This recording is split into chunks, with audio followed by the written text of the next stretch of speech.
Breaking news చూస్తున్నాం.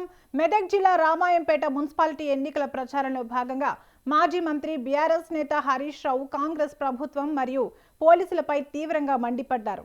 భారీగా తరలివచ్చిన ప్రజలను ఉద్దేశించి మాట్లాడిన ఆయన 2 ఏళ్లలో మళ్లీ బీఆర్ఎస్ ప్రభుత్వం ఏర్పడుతుందని, అప్పుడు తానే మంత్రిగా ఉంటానని చెప్పారు.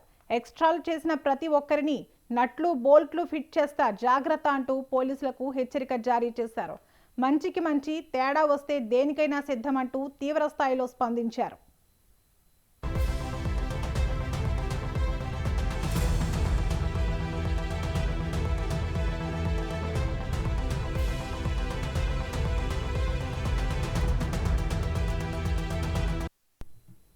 కాంగ్రెస్ ప్రభుత్వం వచ్చి 2.5 ఏళ్లైనా ఒక్క హామీ కూడా అమలు చేయలేదని హరీష్ రావు ఆరోపించారు.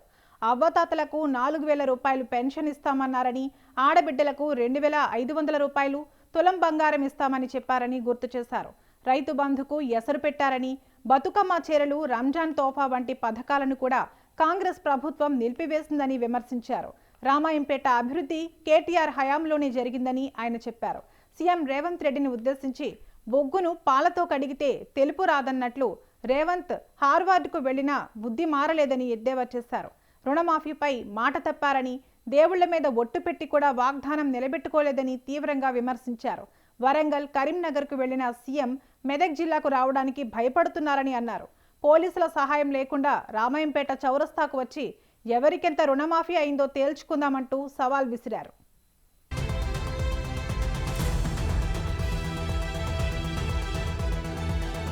పోలీసులారా, మీరు కూడా చట్టాన్ని దాటకండి.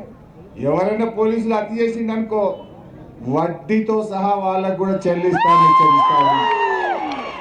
2 ఏళ్ల తర్వాత వచ్చేది బీఆర్ఎస్ గవర్నమెంట్. మళ్ళా నేనే మంత్రిగా ఉంటా. ఎవడెవడు ఎక్స్ట్రా చేసిండో నట్లు బోల్ట్లు అన్ని ఫిట్ చేస్తా, జాగ్రత్త అని చెప్పి హెచ్చరిస్తా ఉన్నా. మర్యాదకు మర్యాద, మంచికి మంచి, తేడా వస్తే దేనికైనా సిద్ధం, ఖబర్దార్ అని హెచ్చరిస్తా ఉన్నా. ప్రేమతో నడుస్తుంది. మరి ఎక్కువ చేస్తామంటే ఊపుకుంటాం. అయింది నీ ఇంటికి నా ఇల్లు ఎంత దూరమో నా ఇంటికి మీ ఇల్లు అంతే దూరం. అంతేనా కదా? ఎవరైనా మంచికి మంచి, మర్యాదకు మర్యాద. మర్యాద తప్పితే మేము కూడా చూసుకుంటాం. మేము మర్యాదగా ఉండాలని కోరుకుంటున్నాం. 10 ఏళ్ళు మేము మర్యాదగా పనిచేసినాం.